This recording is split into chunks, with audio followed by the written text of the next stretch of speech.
Welcome into another video in my series where I'm going through and testing all the weapons inside of Modern Warfare 3 to see how viable these weapons are for us to be using inside of Modern Warfare 3 Zombies. This is going to include the aftermarket parts, the aftermarket conversion kits, as well as the MW2 weapons. So if you guys are new around here and you like to see how weapons perform inside of Modern Warfare 3 Zombies, make sure you subscribe, turn on those bell notifications so you're not going to miss out any future uploads from myself on Modern Warfare 3 Zombies. As well, down below in the description you will find the link for my streams where I stream on Mondays and Thursdays, 6 p.m. Pacific, 9 p.m. Eastern Standard Time. So yes, today there will be a stream. Hope to see a bunch of you guys tune into that. It'd be tons of fun.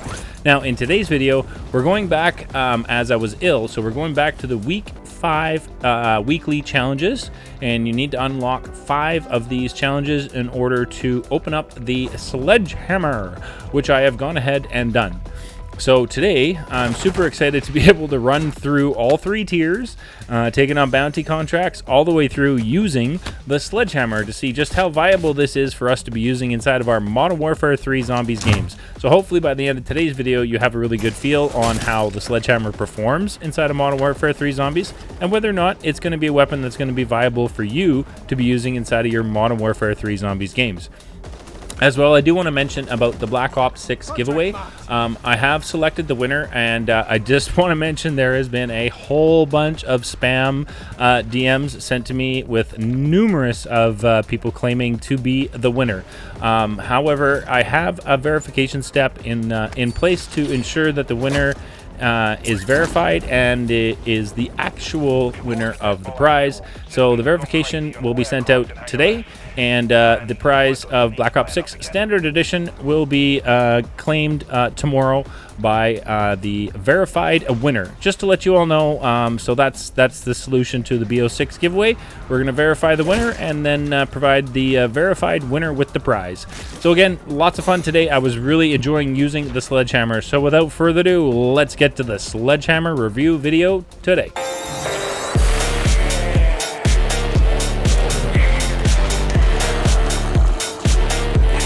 Welcome into today's video. Thank you so very much for tuning in. I truly do appreciate that. Now in today's video, we've gone back to week 5 of the weekly challenges to unlock the new Sledgehammer. And I have to say, the inspection on this Sledgehammer is super cool. I remember using the Sledgehammer, however, can't remember which game it was in the last time I used it, but it was really slow. I think Cold War, yes, the Cold War Sledgehammer was very slow to attack, and you ran really slow with it. So I was intrigued to see what this version of the Sledgehammer was going to be like, whether I was going to be able to move quickly, whether I was going to be able to swing quickly. I was unsure. So when we spawn in and we do all the weapon testing videos, I spawn in and I put on my perks with no addition to make the weapon any stronger. Aside from running Deadshot Daiquiri, as a mouse and keyboard player, I certainly do enjoy the extra critical damage that I get for it. Now, we went and picked up our first bounty contract of the day, which was a Mimic. And I ran over to get our first bounty, and lo and behold, it completed itself. I guess it knew what was coming. It was time. It was hammer time on the way, and I guess our Mimic was having none of that. So it was time to go and grab another bounty contract inside the tier 1 and see if we could actually get to this one. So I made it over and picked up this bounty contract, hoping that we could actually get off and get to our first bounty of the day. We got another Mimic, so that was good to see, and I was able to make my way over and get to this Mimic this time, which was awesome. Now there's 2 different swings on this Sledgehammer. So when you use your ADS attack, you are having the quickest swing possible, as you see on screen. And then if you use your shoot button, you have a slower attack that will 2-hit zombies in tier 1, but it does send them flying. So it's tons of fun to use, but it's definitely not the most viable option, as it is a lot slower and seems to do a lot less damage, which is really strange. But just so you know, there's definitely 2 swings for the Sledgehammer. There is your ADS swing, which is the faster one, and your shoot swing, which is a slower one, but it does launch the zombies in the air, which is awesome.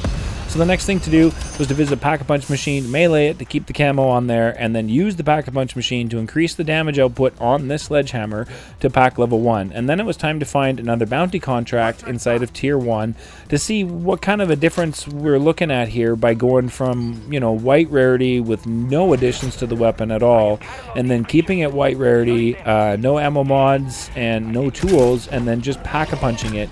And I could already tell it was going to be much more viable having this pack-a-punched, as I just stood here and dished out the damage to our Mimic.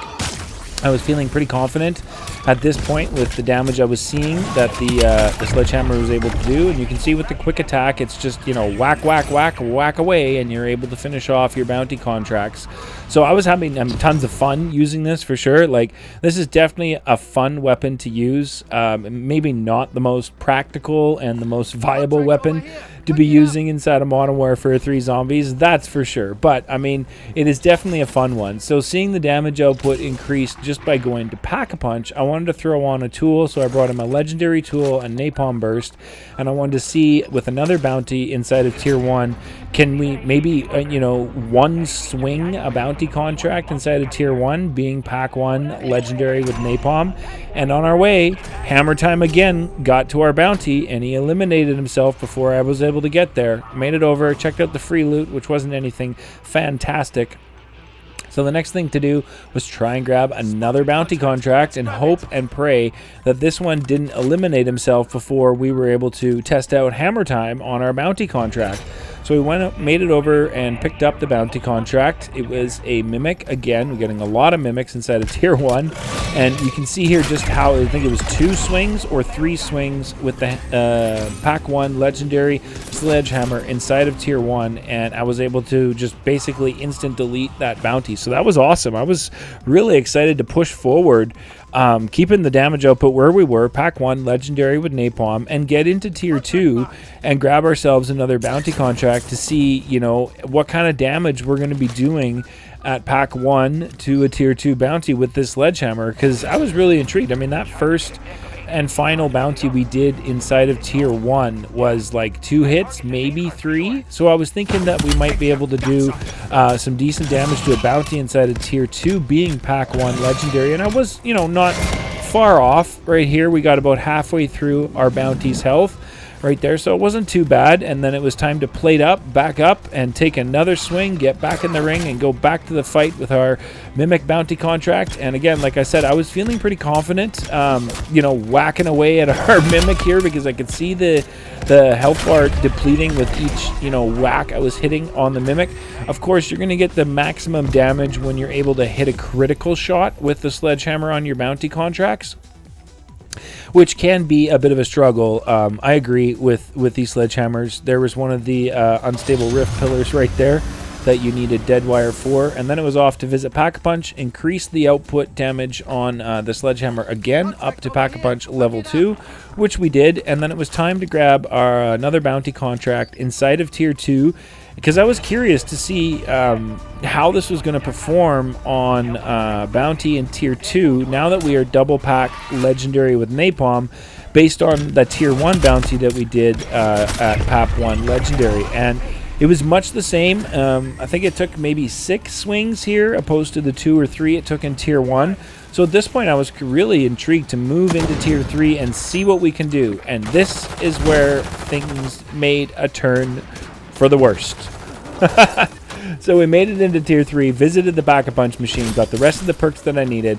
We applied my Pack-a-Punch Tier 3 crystal that I bring in with every match, and you can see how it handles, you know, zombies inside of Tier 3. Definitely not much of an issue. With the quick attack, you can 2-swing them on the armored zombies. I think you can 1-tap them on the standard zombies. So at this point, I was kind of intrigued to see, can we go and complete a bounty contract, a Mega Abomination bounty contract inside of Tier 3 with only a Sledgehammer? And the struggle for plates, I tell you, in Tier 3 right now is real.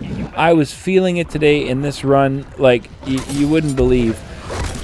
The dogs, just a massive problem. You can see my health bar is just getting wrecked everywhere I go, constantly pushing it below 150. We have our Mega Abomination bounty contract right here.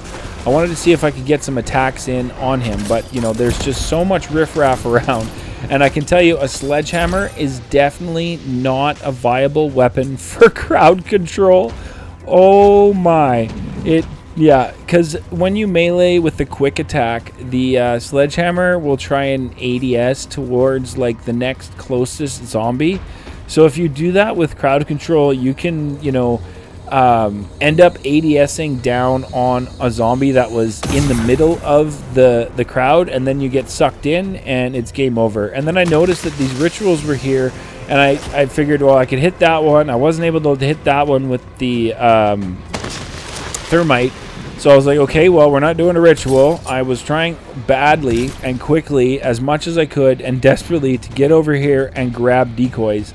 I was now out of self-revives completely, and was definitely feeling the lack of crowd control that the sledgehammer does not let you do. As you can see right here, if you go into a group, your melee auto ADSs to like any of the zombies in the group, and it pulled me right into the middle and caused me to go down without a self. So one of the first times in my videos, I actually had to plea for help for someone to come get me, as I ran out of all of my self-revives. Was not able to get out of here and get to a buy station and pick up another self-revive before I took my final down. So I let them know where I was, and nicely asked if anyone would be able to come and help me out. And then we had to give up and plea for help, which was a definitely rough go. And then we had our hero show up and revive me, which was absolutely amazing. I love the skin they were using. And for me at this point, it was time to get the heck out of tier 3. I was not sticking around. I'd lost all of my perks at this point. I still had no armor, and it was just a no bueno situation altogether. So it was time to get the heck out of tier 3 at this point. I did not want to stick around and take another down, have someone have to, you know, come and revive me and plea. So I was off to tier 2 to visit the buy station, grab myself my self-revive so I can get back in the action. You know, just because we went down and out and lost everything doesn't not mean it's time to give up. You know, just like in life, when you handed obstacles and hurdles to overcome, you know, step over them and move forward. If it doesn't work the first time, give it another shot. You will get there. So we did just that in this game. We got Jug, went and got Stam Up, went and got a self-revive, and made my way back into tier 3 to continue to show you guys how this performs inside of tier 3 against the zombies. And you can see with the quick attack, you can one-hit the zombies. But like you saw earlier in the footage, if you've got a crowd of zombies with you and you're doing the quick attack with the sledgehammer, you can get pulled in, as the ADS will just kind of snap on to the next one nearby, and that can lead to downs. So at this point, I wanted to see if I could go off and give our good friend Zhorde, the Guardian of the Arches, a few good whacks with his sledgehammer to see just how viable it is against a Mega Abomination bounty contract. Now, at this point, I was very leery of running around inside of tier 3 with only 2 perks, and I was a little sketched. I not have everything I'm used to having inside of tier 3 when I'm dealing with you know, Zhorde and crowd control. So we got a whole bunch of zombies come up here behind me. I was trying to thin out the crowd so that I could get to Zhorde and see and show you guys, you know, what kind of damage we can do on a Mega Abomination with the sledgehammer. But as you can see here, the struggle of one health right there. Almost took another down. I was really struggling inside of tier 3 today, and I have to say, the lack of plates in tier 3, I don't know if you guys have felt it in your games, but I certainly have noticed it recently that it's just a real struggle to come up with plates when you're inside of tier 3. That's a 3 health right there.